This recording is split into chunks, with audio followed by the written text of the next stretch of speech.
All right. Well, welcome to the AfterWords Podcast, where every week we spend some time with the teachers from the past weekend and talk about their messages, talk about the passages of scripture that they covered. And sometimes we even get to cover things that didn't make it into the message. I'm Jason, and I am joined here by all three teachers. James, how are you doing? Doing just fine today. Good. Glad to see you. Justin, how are you? I'm well. Justin, when was the last time you taught at the West Side other than the About That series, which is when all of the teachers rotated? I was just curious.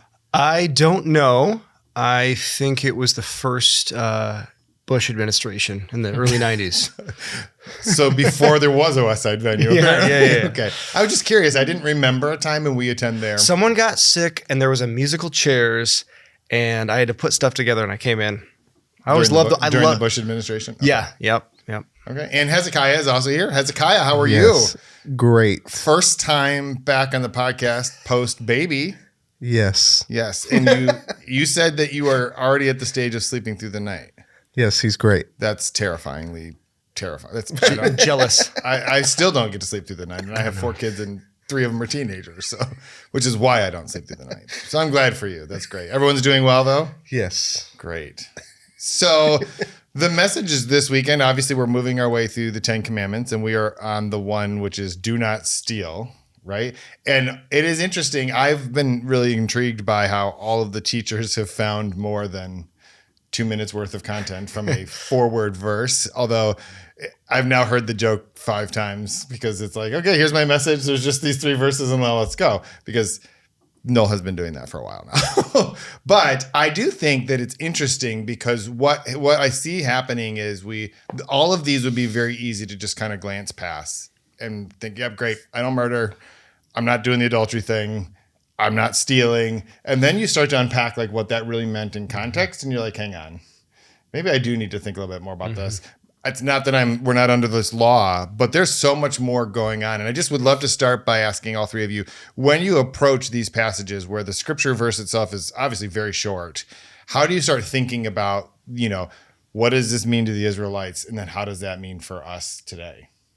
Yeah. Well, there's 2 things that I did in this particular situation. One is I just went and read through all the passages in the scripture where stealing is mentioned. And there might be 25, 20, something like that ish. It's not a whole bunch, but I read through all of those. And then I also looked into stories where stealing happens. And so what I landed on, as you know, from listening to my sermon, is the way I kind of approached the message. I just thought a story was going to be the best way to draw out sort of the impact and the reality of stealing. And so I think I was able to do it, but my goal was to try to find the first instance of stealing that's like story form in the Bible after the commandment was given. And so that's kind of where I landed with how I did the sermon, is through the story there in Joshua. Because it's just easier, I think, and more memorable and captivating than like describing stealing to really dive into a story where it happens and what sort of the implications were and why and all that happened there. So that's kind of my approach I took. Well, for me, I guess I was probably thinking about that rabbinic way of thinking of scripture like a gem. And you spin the gem, and it's not like a 2-sided coin or a 6-sided die. It's so multifaceted. So starting to look at where is deceit associated with this. Commentaries will point out how this command goes to so this is number 8, goes to number 10, and it involves coveting. A lot of this involves money. Jesus had a lot to say about money. So to understand, yes, direct stealing is one thing, but if you get in other dimensions, extortion and all sorts of omissions and cover-ups, and then you search for what are different types of theft, and they are just abounding, especially in our own lives today. So there was the new technology of a credit card. And now you've got credit card theft. So every time there's a new technology, there's a new way that the fall and sin takes over in those domains. So sort of thinking about that quite a bit, because what I wanted to do was help us apply and approach this in a way that is mindful of what Jesus does in the Sermon on the Mount. You know, I call him, the elevator man, because he is lifting things higher and higher and higher. So it's Matthew 5. It's not enough to say, okay, I'm not literally and physically committing adultery. But the true spirit of the command expands beyond that into what I'm doing with my attitude, my mind, my eyes, my imagination. And then you think about just how we're supposed to proactively love. So it's not only don't do the negative, right. It's to do the positive. Harkening back to what Noel's been saying the whole time, the law tells us about who God is, that God's a giver, not a taker, shows us our condition. And when you really dive in, especially like in tax season where we're at right now, and those kinds of things, you're like, ooh, there's a lot of lights on the dashboard that are starting to pop up, because there's things like service theft where we don't pay for something that we ought to. The ethical standards are higher than we thought. And, and then finally, this shows us our need for the gospel by pointing to Jesus, who never did any of this and then proactively did love and good for others out of the abundance of his own heart with good motives.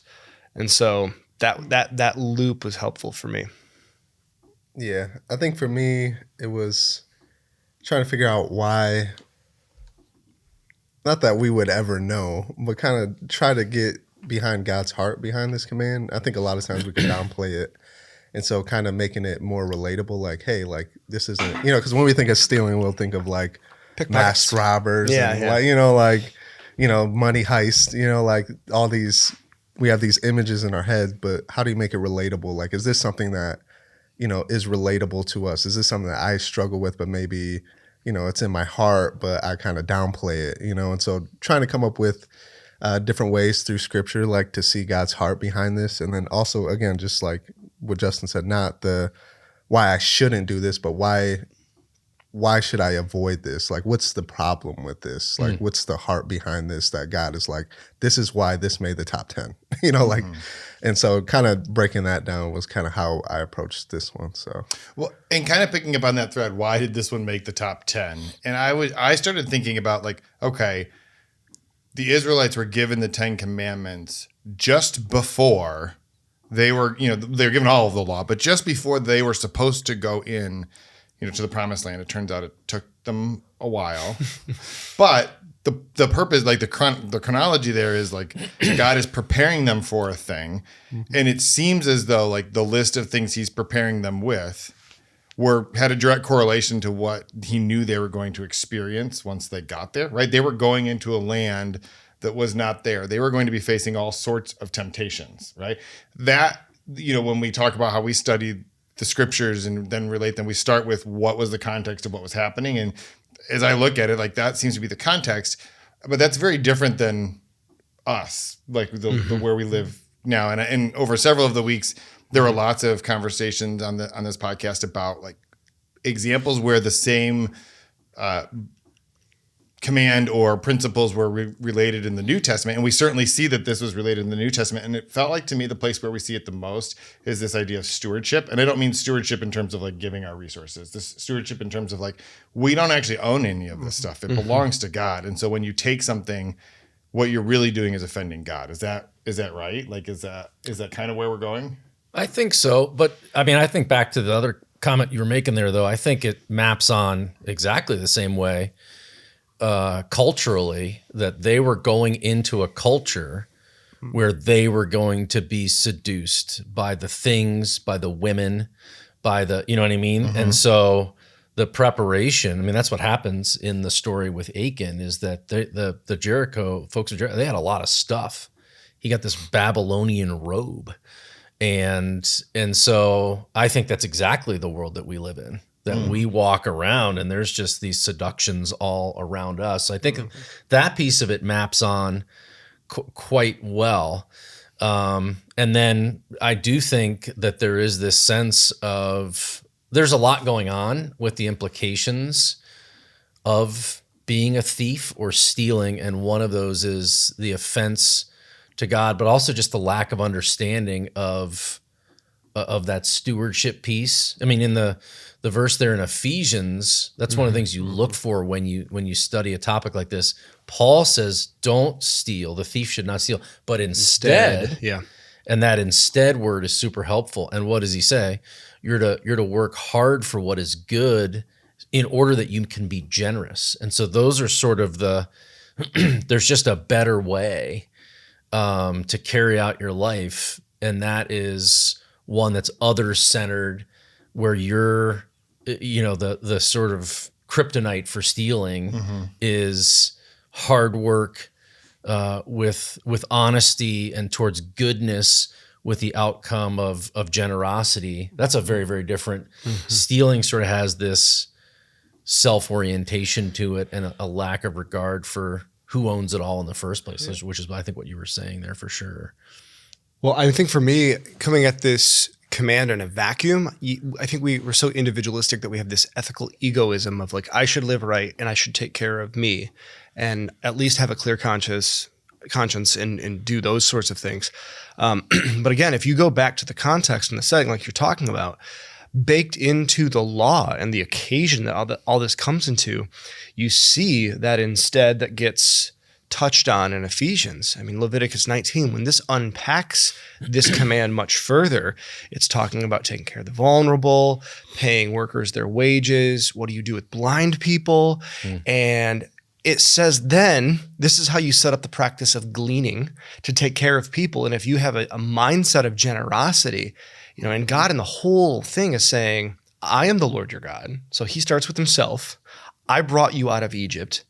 And then if we take not just the systematic approach, which I often do, is I look for the word and say, what does this mean to me? But the approach of biblical theology and say, what would the original audience think? If you steal your neighbor's plow in the Bronze Age, that is causing death come harvest for the extended family that is waiting for this. So if I'm stealing somebody's plow in that semi-nomadic community and I sell it to somebody on the other side of the camp to make a profit, I am not just causing somebody to run out to Home Depot and, oh my gosh, have to get another one. They're not breaking soil. They're not doing those things that will then feed an entire community. So it's always about other people. And that's exactly what God does, is he takes care of other people to bless them because of the benevolence and the goodness in his heart. And so the Spirit of God in the heart of God just, it weaves so well. And so for me, that was kind of the thunderclap of, whoa, I didn't realize that. So often I think I should be a good person. Well, the flip side of what you said there is, rather than steal their plow, don't cut the corners of your field. Yeah. So that nice. The person doesn't have to come and steal because there's just abundant generosity. So generosity doesn't just mitigate stealing in your own heart, but in the community. Oh, totally. Because more to go around. Yeah. Because the one of the sort of capstone story that I shared in the sermon was this opportunity. Some folks that showed up at the West Side venue really in dire need last week. And so they could go out and steal, and we almost would kind of excuse that because they're trying to survive. They have 3 kids. But what if they just knew that the generosity of the community was going to overflow onto them, and that it was there? That's the flip side of. I mean, I think that's kind of the heart of God, is what if we had a community where people were like, man, when I need something, I know that there's folks around that are going to be able to step in there. Well, and so often we don't want to consider all the little butterfly effects that happen. Right. As being early married, we had a time where we had moved into our first home, and this is like right when the bubble burst, the Great Recession happens. We had our garage door, our garbage disposal, dishwasher, and our dryer and hot water heater all go. So that stuff about an emergency fund, it's for real, but it was even worse. And we had some people that learned and found out, and they shared with us. And years later, we have been in a situation, we were so deeply touched and impacted that, man, we've shared with others. So there's all these cascades that happen. If you've been a recipient of the grace and goodwill of others, you take care of other people. And so you think, well, that would de-incentivize tax fraud because you don't want to hide things so you can have a little bit more to do. And or if you take from a business or something like that, somebody's recouping that cost. They're either passing it on to consumers or they're letting somebody go so that they can be lean. And then when you do that, there's less money out in the economy. So all of this, like this is God's shalom, his order that he wants to have. To James's point, it is better for the community when you have generosity, which mitigates against all these other things. Yeah, I feel like there's a couple things that both of you said that I wanted to sort of touch on. One of which is this idea, James, you talked about the story you gave at the beginning about the quarters. Mm-hmm. You didn't go upstairs intending to take quarters. They were just there. And so like you took them. I mean, I'm assuming based on your story, you didn't go up there intending to find quarters and take them. Correct. And I think the statistic is something like 75% of all like petty theft, like so shoplifting, theft against an employer is simply is opportunity. It's like, it's there. And I realize how simple it would be to do this thing. And so it's so easy for us to sort of rationalize that. Because especially if it's like, if you take a couple quarters from your dad, who as a child in your mind is like the fount of all money, right? What is he even going to miss it? And it turns out in this case, he knew exactly how many were there and it was for a purpose, but we can rationalize that. It's sort of you're talking about the crops, but there's the moral quandary of like, if someone breaks into a pharmacy to save life-saving drugs, right?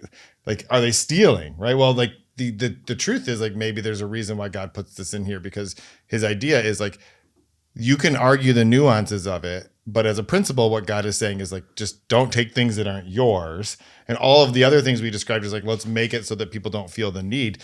But even if we do that, it seems like there's still something in our heart where if most of the crimes that are happening are not the person who's stealing the plow, it's the person who just walks along and grabs some of the crops because they're there. It's like an opportunity. How do we start to protect our hearts against that? Because this feels like it's obviously such a deep-seated part of our nature. Well, this is the wish in the lobby afterwards, because some people asked me about, are there any exceptions? Kind of, that was kind of, and I'm like, I've never been in a situation where I thought, in order to please God, I need to steal here.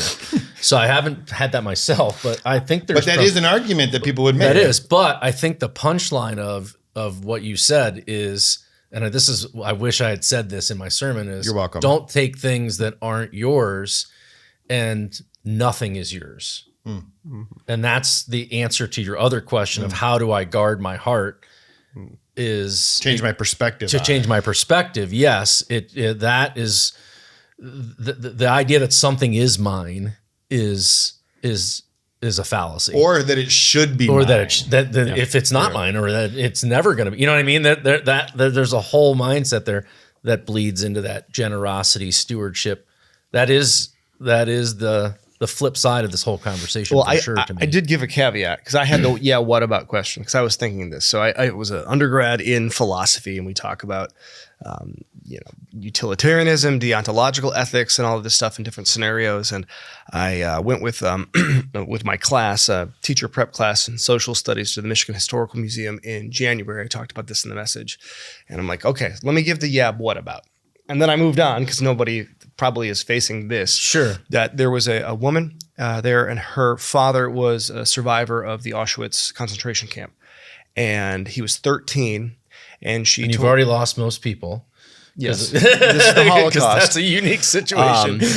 But very, very sobering situation where when the war was about ready to end, the Nazis became, in this setting, very negligent in the work camp part of this, and he snuck out, and she described it in this language, and he stole from the Nazis routinely because he was small enough to get through the hole, and he still had enough upper body strength, and he went into their storeroom and he took food and took food and took food, and his community was so thankful that he kept dozens of people alive. And I pointed out that with a lot of this stuff, we got to go back to the hierarchy that Jesus gives. Jesus is not a legalist.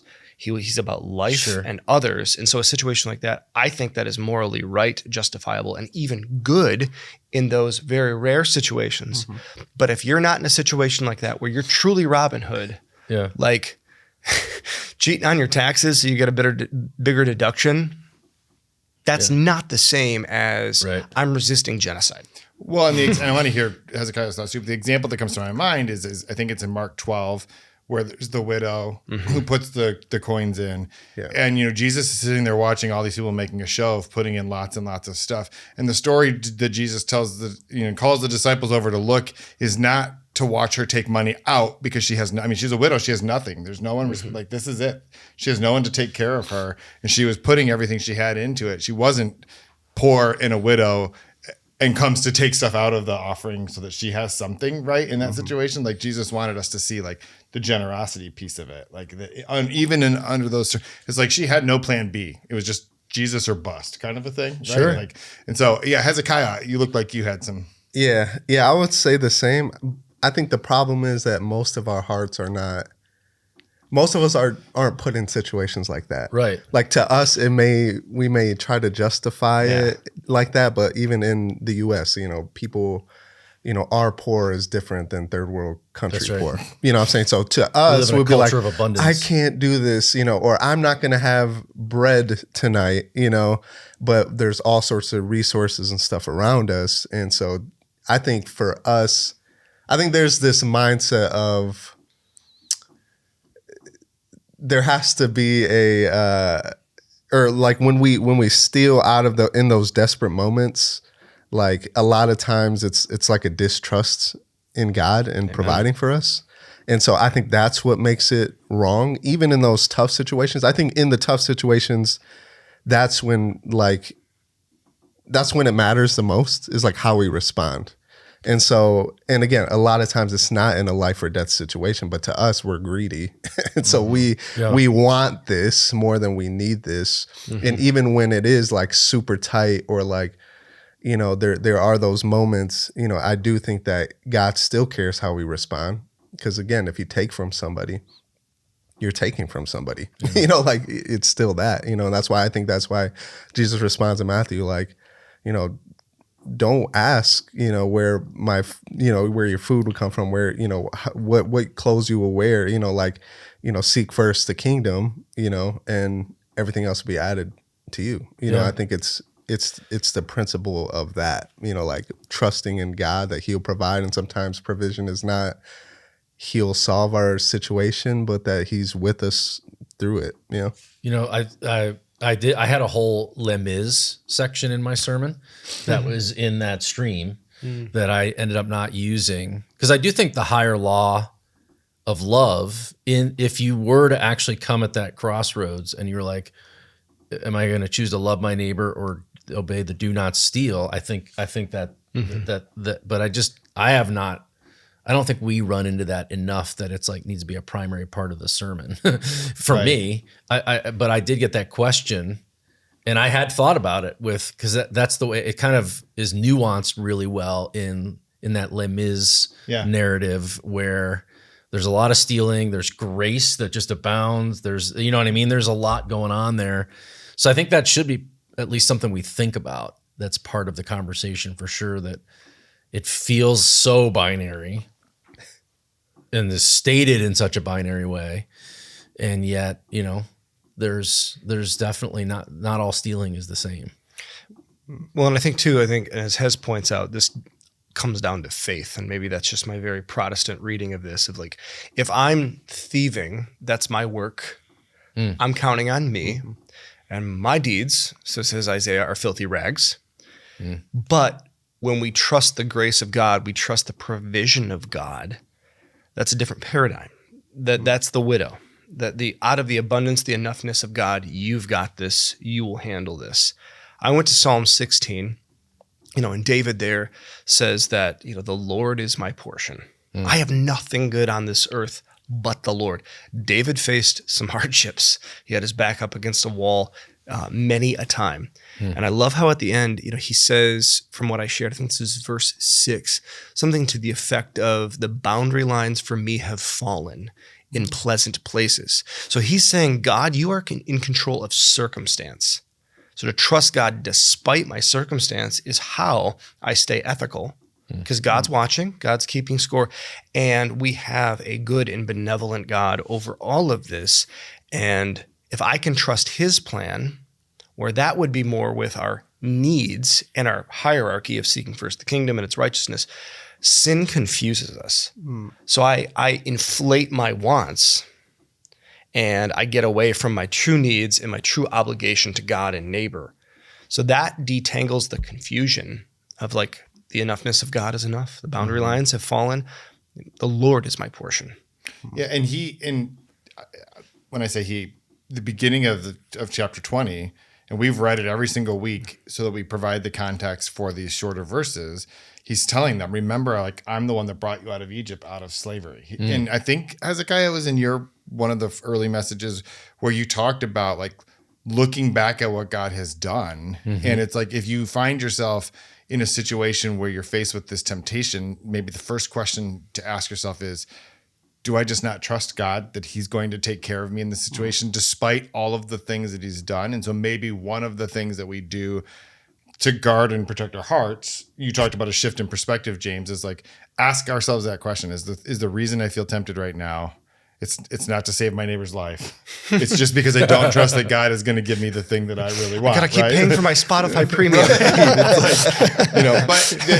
It's because I want it. Yeah. That's why. Well, and the thing is, we weigh that we weigh the personal need that we have based on not trusting God as supreme in that moment. Yep. And what I found interesting is all of you in different ways talked about, James, you said it explicitly, like that the consequence for stealing is sin and sin leads to death. And in a different point earlier in your message, you did a thing which I thought really brought that home and put it into context, because we don't think about that. Like, we're like, well, we're saved. Like we're good. Like, it's fine. We're forgiven. But there are earthly consequences. And one of those is little tiny deaths in the relationships with the people that we have around us, right? And you talk specifically about like this causes a change in the relationship. And we have 4 kids, all of them we love, but there are definitely times when things happen where you're like, okay, I think a little differently now about the privileges I might give you because of this thing that happened. And I feel like those things don't feel tangible to us in the moment, but it feels like that's a really important thing that we should be giving some weight to. Yeah. So can I ask a question of Hez and Justin? Because I felt this adjacent piece, and I just wonder what you guys think. And feel free to weigh in too, Jason. Just the idea of the parables where the one who is trustworthy with a little can get entrusted with more, and like it feels like stealing. Like that's what happened with my mom and dad. Was like, because I just became untrustworthy. So I wasn't in my family allowed to handle anything of value for a season. And so I just wonder if you guys thought about that piece. I didn't tap that in the sermon, but I wondered, I just didn't know. I felt like I was wading into a bit of potential legalism or potential pay for play kind of. I don't know. What do you guys think about that idea in this space? If God entrusts me with something and then I steal things, am I like?